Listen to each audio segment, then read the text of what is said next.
Bienvenue au bulletin d'information à Top News. Bonjour à tous. Au sommaire. Syrie. Attaque d'Al-Qaïda contre des rebelles entraînés par Washington. Karouaji appelle les militaires à être prêts à combattre le terrorisme.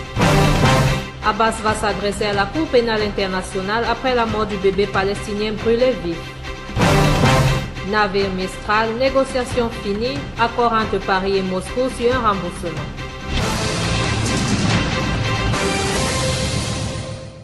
Voici les détails.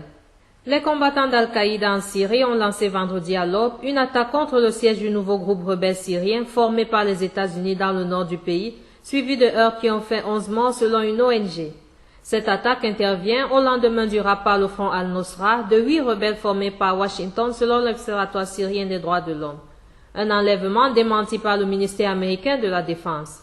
Al-Nosra a attaqué à l'aube le siège de la division 30 aux environs de la ville d'Azaz, dans le nord de la province septentrionale d'Alep, a rapporté l'Observatoire syrien des droits de l'homme. 5 combattants d'Al-Nosra et de formations alliées ainsi que 6 rebelles aidant les membres de la division 30 à défendre le siège ont été tués dans les affrontements ayant suivi l'attaque, a précisé à l'AFP Rami Abdelrahman, directeur de l'Observatoire syrien des droits de l'homme.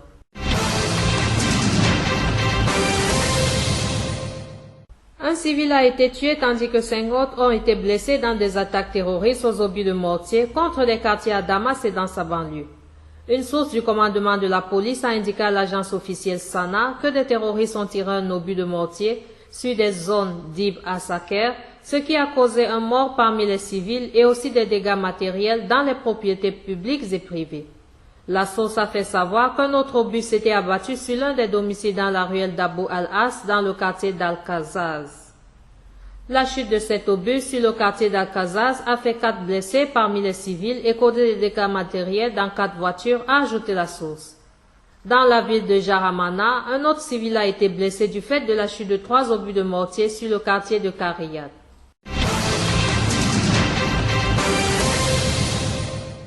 Le commandant en chef de l'armée libanaise, le général Jean Karouaji, a appelé vendredi dans son ordre du jour les militaires à être prêts à combattre le terrorisme. Soyez prêts à conserver l'unité du pays, à préserver la paix, à combattre le terrorisme et l'ennemi israélien, a-t-il affirmé à la veille de la fête de l'armée. Le général Karouaji a dans ce contexte affirmé, en comparant l'armée libanaise aux grandes armées, que la troupe a atteint un haut niveau de professionnalisme dans son combat contre les organisations terroristes. La force de votre institution réside dans son unité et dans le soutien que lui apporte le peuple, a-t-il également souligné.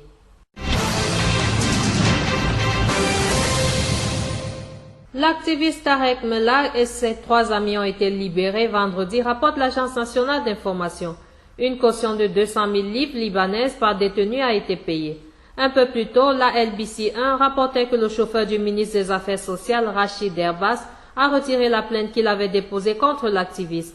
Le procès de Tarek Mellah et ses 3 autres amis impliqués dans l'agression lundi contre la voiture de M. Derbas devait débuter le 4 août prochain.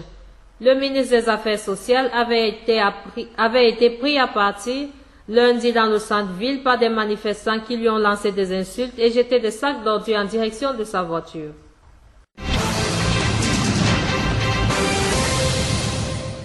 Le président palestinien Mahmoud Abbas a prévenu vendredi qu'il entendait s'adresser à la Cour pénale internationale après la mort d'un bébé palestinien brûlé vif dans l'incendie de sa maison par des colons, dénonçant un nouveau crime de guerre d'Israël.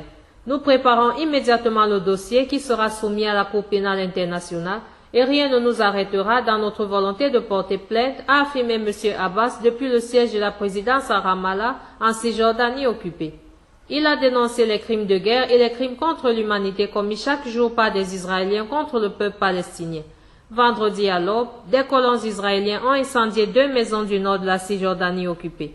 Un bébé d'1 an et demi est mort brûlé vif, tandis que ses parents et son frère sont en danger de mort à l'hôpital. Aussitôt, les dirigeants israéliens unanimes ont dénoncé un acte de terrorisme, un qualificatif très rarement utilisé par les autorités israéliennes pour des attaques anti-palestiniennes.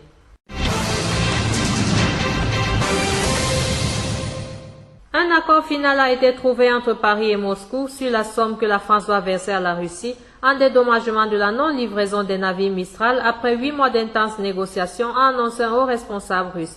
Les négociations sont déjà entièrement achevées, tout a déjà été décidé et les délais et la somme, a déclaré jeudi soir le conseiller pour la coopération militaire et technique du président russe Vladimir Kozhin dans des propos rapportés par RIA Novosti. J'espère que d'ici peu nous signerons l'accord sur la résiliation du contrat et la somme que la France devra nous rembourser. Il sera alors mentionné, a-t-il continué. La somme que devra rembourser Paris à Moscou a été fixée à 1,16 milliard d'euros, affirme vendredi le quotidien russe Commerçant, citant plusieurs sources anonymes. Autre titre. Pékin organisera les Jeux olympiques d'hiver 2022, selon le vote des membres du Comité international olympique vendredi à Kuala Lumpur, a annoncé le président du CIO Thomas Bach. Pékin devient ainsi la première ville à organiser à la fois des Jeux olympiques d'été en 2008 et d'hiver. La capitale chinoise a été préférée à l'ex-capitale de Kazakhstan, Almaty, par les 85 membres votants du CIO. Enfin, plus de 100 combattants islamistes et 2 soldats tchadiens ont été tués lors de la vaste offensive lancée contre Boko Haram il y a 15 jours sur les îles du lac Tchad, a affirmé l'armée tchadienne dans un communiqué. Depuis 2 semaines, les terroristes de Boko Haram tentent de s'infiltrer dans nos îles du lac Tchad pour perpétrer des attaques sur de paisibles citoyens.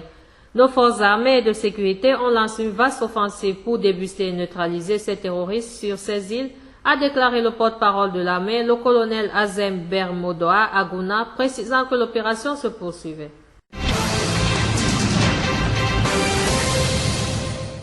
Merci à vous qui nous suivez de Beyrouth et partout ailleurs. Bulletin présenté par Anna et Camille.